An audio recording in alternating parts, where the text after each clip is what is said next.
Hello, everybody. Please have a seat. I'm sorry.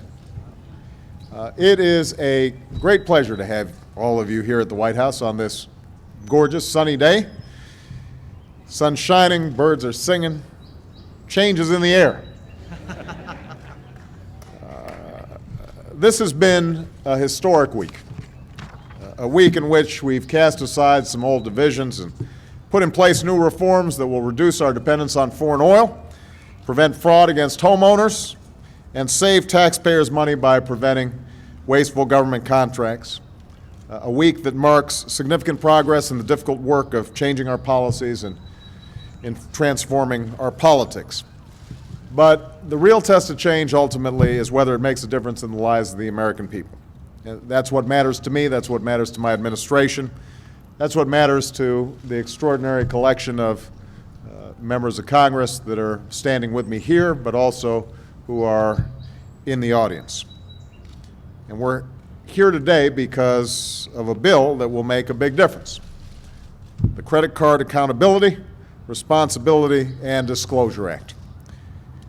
I want to thank all the members of Congress who were involved in this historic legislation, but I want to give a special shout out to Chris Dodd, who has been a relentless fighter to get this done.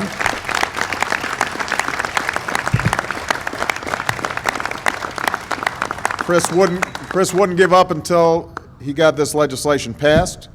He spent an entire career fighting against special interests and fighting for ordinary people, and this is just the latest example. I wanted to thank his partner in crime, Senator Richard Shelby.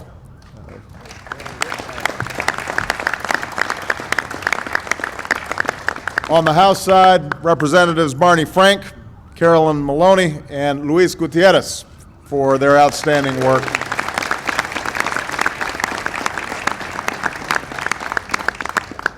And I want to also thank all the consumer advocates who are here today, who fought long and hard for these kinds of reforms. You know, most Americans use credit cards all the time. In the majority of cases, this is a convenience or a temporary, occasional crutch, a means to make life a little easier, to make the rare, large, or unexpected purchase that's paid off as quickly as possible. We've also seen credit cards become, for a minority of customers, part of an uneasy, unstable dependence. Some end up in trouble because of reckless spending or wishful thinking. Some get in over their heads by not using their heads. And I want to be clear. We do not excuse or condone folks who've acted irresponsibly. We don't excuse irresponsibility. But the reason this legislation is so important is because there are many others. Many who've written me letters or grabbed my arm along rope lines or shared their stories while choking back tears, who've relied on credit cards not because they were avoiding responsibilities, but precisely because they wanted to meet their responsibilities and got trapped. These are hardworking people whose hours were cut or the factory closed, who turned to a credit card to get through a rough month, which turned into 2 or 3 or 6 months without a job. These are parents who found, to their surprise, that their health insurance didn't cover a child's expensive procedure and had to pay the hospital bill. Families who saw their mortgage payments jump and used the credit card more often to make up the difference. These are borrowers who discover that credit card debt is all too easily a one-way street. It's easy to get in, but almost impossible to get out. It's also, by the way, a lot of small business owners who have helped to finance their dream through credit cards and suddenly, in this economic downturn, find themselves getting hammered. Part of this is the broader economy, but part of it is the practices of credit card companies. Contracts are drafted not to inform, but to confuse. Mysterious fees appear on statements. Payment deadlines shift. Terms change. Interest rates rise. And suddenly a credit card becomes less of a lifeline and more of an anchor. That's what happened to Janet Hart of Freeland, Michigan, who's here today. Where's Janet? Right here. Janet's a nurse. Her husband is a pipe fitter. They've got 2 boys. Janet and her husband have tried to be responsible. She's made her payments on time. But despite this, Janet's interest rate was increased to 24%. And that 24% applied not just for new purchases, but retroactively to her entire balance. And so despite making steady payments totaling $2,400 one year, her debt went down only by $350 that year. And Janet's family is not alone. Over the past decade, credit card debt has increased by 25% in our country. Nearly half of all Americans carry a balance on their cards.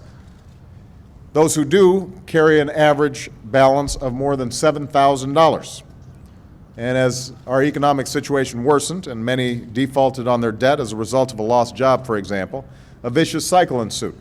Borrowers couldn't pay their bills, and so lenders raised rates. As rates went up, more borrowers couldn't pay. Millions of cardholders have seen their interest rates jump in just the past 6 months. 1 in 5 Americans carry a balance that has been charged interest rates above 20%, 1 in 5. I also want to emphasize these are costs that often hit responsible credit card users. Interest can be charged even if you pay your bill on time. Rates can be increased on outstanding balances even if you aren't late with a payment. And if you start to pay down your balance, which is the right thing to do, a company can require you to pay down the debt with the lowest interest rate first instead of the highest, which makes it much harder to ever get out of the red. So we're here to put a change to all that.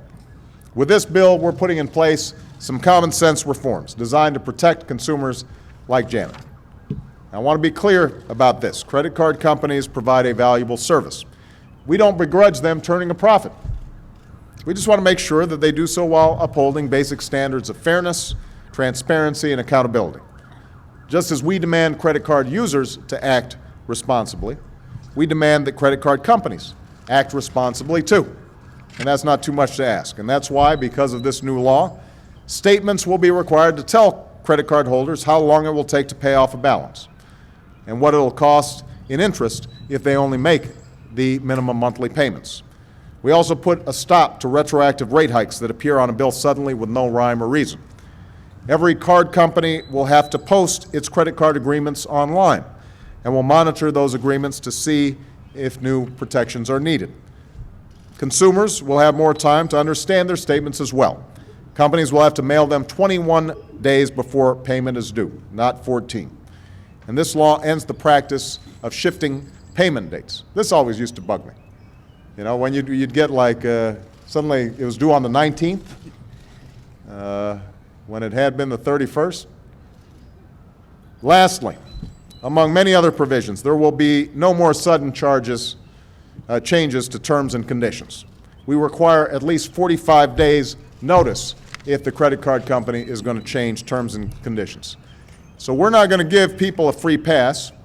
We expect consumers to live within their means and pay what they owe, but we also expect financial institutions to act with the same sense of responsibility that the American people aspire to in their own lives.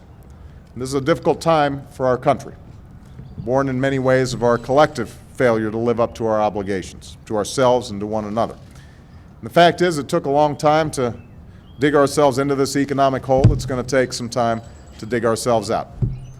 But I'm heartened by what I'm seeing, by the willingness of old adversaries to seek out new partnerships, by the progress we've made these past months to address many of our toughest challenges.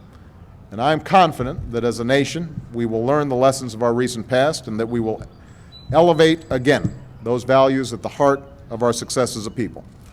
Hard work over the easy buck, responsibility over recklessness, and yes, moderation over extravagance.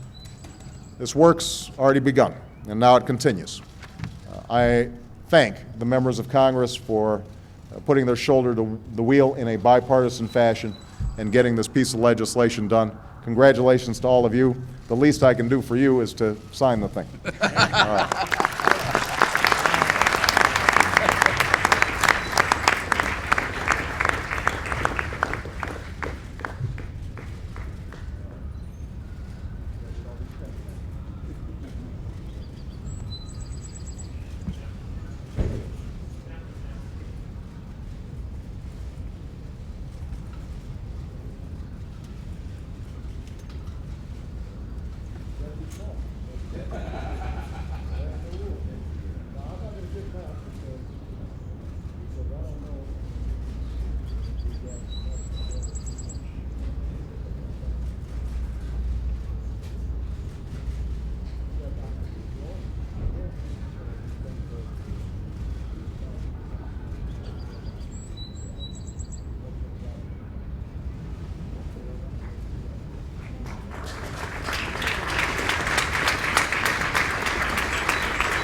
Good job, boss. Yes, sir. Thank you, Mr. President. Thank you so much. Appreciate it. Thank you. All right, everybody. Thank you. Great weekend.